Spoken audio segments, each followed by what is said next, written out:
What's happening, Panda Nation? USB-C is everywhere. But are you ready to charge it?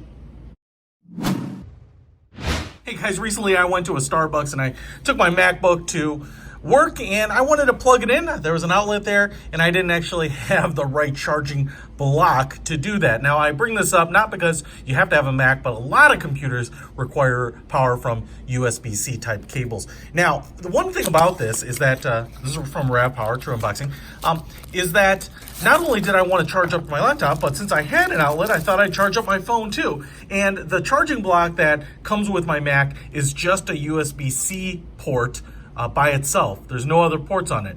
And I think it's like 2.4 amp output. So it's got to be a fairly high output to charge up a large device. So I thought, why not get one that will hopefully output a decent amount of power to charge up my laptop, but also have a USB Type-A port there so that I can charge up any of my other electronics, phone, pads, whatever it might be. So I picked this up. It is by RAVPower. As you can see here, it's small. It is squarish.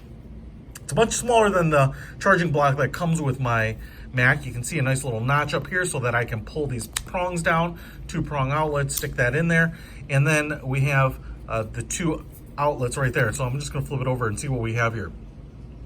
The A USB port is 2.4 amp and the C output is 3 amp. So this should be nice to be able to charge just about anything regardless of how much current it needs or wants to draw. And so I'm pretty impressed by this. This was under 10 bucks. Hopefully it'll work as a nice replacement for my stock one, but it's also nice to just have in my backpack and my travel kit, whatever, so that if I grab my laptop for whatever reason, I know that I've got a brick in there that's gonna work. So check it out. If you wanna pick this one up, I'll put a link to it in the description. Peter Von Panda out.